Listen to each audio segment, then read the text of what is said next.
Disappointing. Hey everybody, welcome to Always Bored, Never Boring. This is my second attempt at doing an unboxing video. I've got a new microphone, so hopefully it'll be a little bit clearer than the first effort.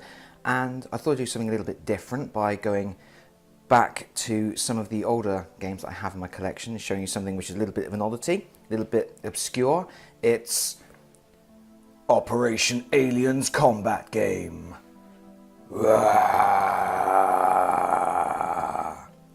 Yeah, Operation Aliens Combat Game. Now, this is actually one of the first games that I reviewed on Always Bored, Never Boring. I've had it for years. Interesting story with this game.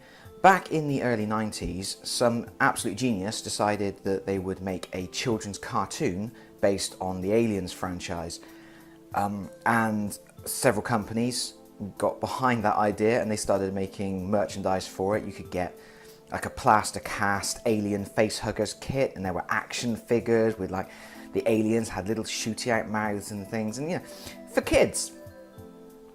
Peter Pan, there he is. Peter Pan got involved and decided to make this Operation Aliens Combat Game, and I kind of love it, and it's kind of rubbish.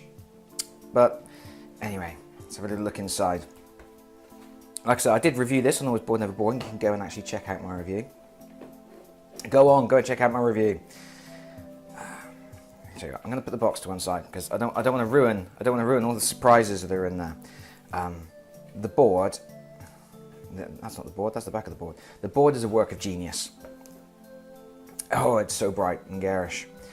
Right, I don't even know where to start. It's very difficult to actually tell. But it's actually supposed to be a space station or a spaceship. Here it says there's an escape capsule, and then there's a medical lab, and there's a weapon room and a generator room, and oh, my next door neighbour's dogs. I'm hoping they don't come up on the microphone, but yeah, the next door neighbour's dogs just decided to start barking through this, so I'm going to press on in true professional standards. So this is the board. It represents the alien spaceship. It doesn't represent an alien spaceship. I'm completely distracted by the dogs. It represents a spaceship that's been infested with aliens. The players, up to 4 players, play characters from the Aliens movie, but kind of through the lens of Saturday morning cartoon television. And you can actually see some of them on the board here. There's someone saying, "Get those parasites." I think that's supposed to be Drake. Drake is the guy with the minigun who is partners with Vasquez in the Aliens movie. There's Drake. There's Drake. There he is. Or maybe they're both Drake. I don't know. But there's Apone, Sergeant Apone. This up here with firing, well, I guess is supposed to be a missile from a missile launcher. That's Hicks. Let's rock and roll. There's classic catchphrase from the movie there. And over here, there's Ellen Ripley. Foosh. And there's lots of pictures of aliens and things. There's a bull alien. There is no bull alien in the game. And that, I don't know, that kind of looks like a chest burster bursting out, which, again, for a family board game, probably not ideal, I would imagine. Anyway, it's a hideous board, but it's kind of got its 90s charm, I suppose. What has even more charm are the little miniatures that came with the game. Little bag of minis. They're very, very tiny. But very, very, very tiny. Can I even open the bag? They are truly miniatures. Okay, right. So there's 4 heroes, color-coded. See if we can get good shots of these. Just move those to one side so they don't get the shot. There is Ellen Ripley. I think that's, I don't know what she's supposed to have there. I think it's supposed to be a flamethrower, but she's got like an ammo belt here as well. So could be anything. It's quite nice, I suppose. And then we've got Here he is, Sergeant Apone. He's got some kind of laser gun and a grenade. And I do apologise if you are hearing the dogs. They're incredibly loud next door. There is Drake with the minigun and his little headset. And here is Hicks with his famous missile launcher that he uses in most of the scenes in the movie. You remember him taking on hordes of aliens with that missile launcher. So, there we go. And then the game has 4 regular aliens. I say regular, but they appear to have 3 heads. I think they call them scorpion aliens in the rules. I'm assuming that in the cartoon, which by the way never aired, as far as I'm aware, it never actually aired on television, and I think someone somewhere had a moment where they suddenly went, hold on a minute, what are we doing? And the whole idea got canned. So the actual merchandise for the show is very rare now, so I'm very pleased to own a copy of this game, even if it's not a very good one. But anyway, so little alien with 3 heads, and then the alien queen. She's kind of cool, really.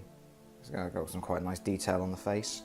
She's not significant. I mean, she is bigger than the aliens, but not significantly so. So anyway, they're good fun.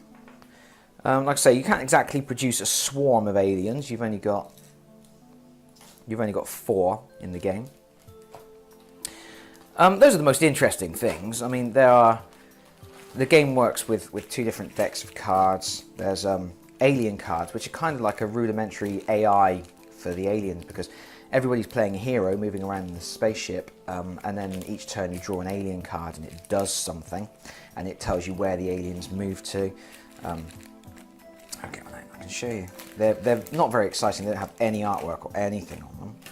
But so here's a common example. So the alien moves to weapons room 1, and the queen alien moves to engine room 2. So basically, if there's an alien on the board, you pick one, it moves to weapon room 1, and if the queen's on the board, then she moves to engine room 2. It's pretty self-explanatory, and it means that the aliens can move around the board and kind of interact with the players without having somebody specifically controlling the aliens.